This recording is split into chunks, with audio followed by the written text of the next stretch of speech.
खजुराहो में योग महोत्सव का भव्य आगाज। सीएम डॉक्टर मोहन यादव ने वर्चुअली किया संबोधित, कहा योग भारतीय संस्कृति का मजबूत स्तंभ।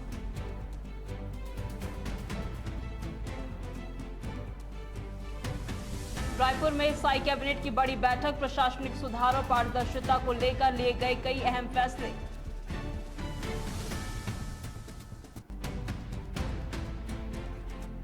ओंकारेश्वर में आस्था के केंद्र पर खूनी संघर्ष। वन वे किए गए झूले पुल से जाने की जिद पर बड़ा विवाद। धक्का मुक्की और मारपीट का वीडियो सोशल मीडिया पर वायरल।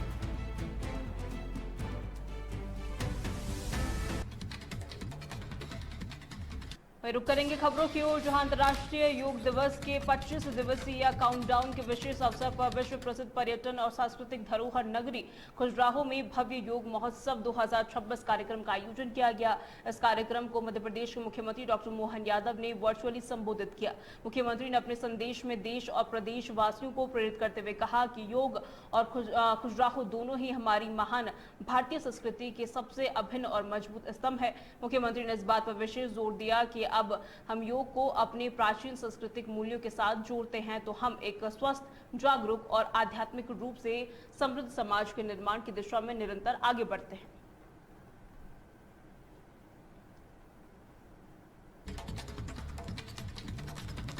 छत्तीसगढ़ में मुख्यमंत्री विष्णुदेव साय की अध्यक्षता में हुई कैबिनेट बैठक में राज्य के विकास और प्रशासनिक सुधार से जुड़े कई बड़े फैसले लिए गए। सरकार ने पारदर्शिता और विकास कार्यों की गति बनाए रखने पर जोर दिया। कैबिनेट ने विभागों और निकायों में पड़े अनुपयोगी स्क्रैप को बेचने के लिए एमएसटीसी के साथ ई नीलामी व्यवस्था को 3 साल के लिए बढ़ा दिया, जिससे राजस्व और पारदर्शिता बढ़ेगी। इसके अलावा छत्तीसगढ़ कर्मचारी चयन मंडल को अब सामान्य प्रशासन विभाग के अधीन लाने का निर्णय लिया गया है।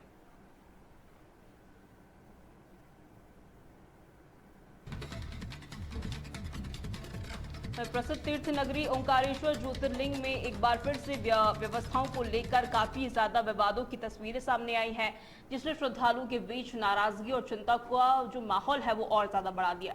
सोशल मीडिया पर एक वीडियो तेजी से वायरल हो रहा है, जिसमें श्रद्धालुओं और मंदिर ट्रस्ट के कर्मचारियों के बीच जमकर बहस, धक्का मुक्की और लात घूसे और लाठियां चलती दिखाई दी। जानकारी के मुताबिक इस विवाद की शुरुआत उस समय हुई जब कुछ श्रद्धालु वन वे किए गए झूले पुल की तरफ से जाने की जिद कर रही थी, जबकि मौके पर तैनात ट्रस्ट कर्मचारियों द्वारा उन्हें पुल पर रोका गया और साथ ही जिसके बाद ये तमाम जो वीडियो आप देख सकते हैं जो सोशल मीडिया पर तेजी से वायरल हो रहा है। की संख्या होने पर और चूंकि अभी अधिक मास भी चल रहा है, उसमें भी श्रद्धा के भाव अधिक होते हैं, तो उसको देखते हुए वन वे का इम्प्लीमेंटेशन किया गया था, जिसके अंतर्गत जो हमारा जेपी चौक है वहां से बड़ चौक होते हुए दर्शन करके झूला पुल से वापसी होती है। यह बहुत ही स्मूथ व्यवस्था 2 दिन चल रही थी, किंतु कुछ लोगों के द्वारा जबरदस्ती इसको तोड़ने का प्रयास किया गया एवं जहां से निकासी थी वहां से एंट्री करने का प्रयास किया गया। खबरों में आगे बात देवभोग की करेंगे, जहां पर देव माता अस्पताल में इलाज के दौरान एक प्रसूता की मौत के बाद परिजनों का गुस्सा फूट पड़ा। आक्रोशित परिजनों ने नेशनल हाईवे 130 पर शव रखकर चक्का जाम कर दिया और अस्पताल प्रबंधन पर इलाज में गंभीर लापरवाही बरतने का आरोप लगाया है।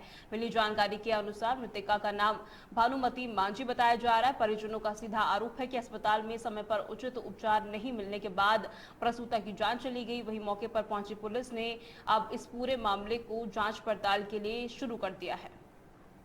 जो यहाँ देव माता श्री हॉस्पिटल है उसका लाइसेंस रद्द जब तक नहीं होगा तब तक हम यहाँ पर चक्का जाम करके बैठे रहेंगे बॉडी के साथ। नहीं, देखिए हॉस्पिटल में पेशेंट आएगा, हम तो लापरवाह, डॉक्टर कोई लापरवाही तो नहीं कर सकते, ये तो बात है। इमरजेंसी पेशेंट था और पेशेंट रेफर केस था। शाम को झरगांव पीएससी से भेजा गया, शाम को वहाँ था एडमिट और करीबन रात के 2 बजे के बाद पेशेंट यहाँ पे रेफ़र करके आया था।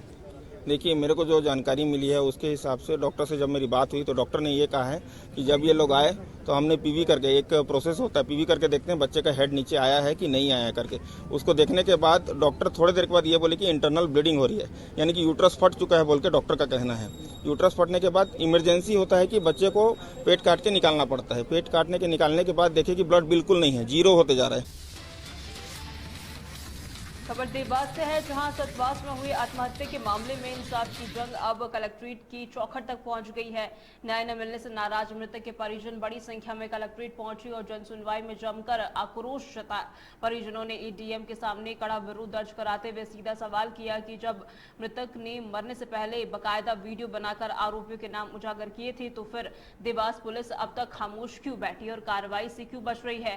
परिजनों ने चेतावनी दी है कि अगर उन्हें जल्द न्याय नहीं मिला तो आम आदमी का कानून से भरोसा पूरी तरीके से उठ जाएगा।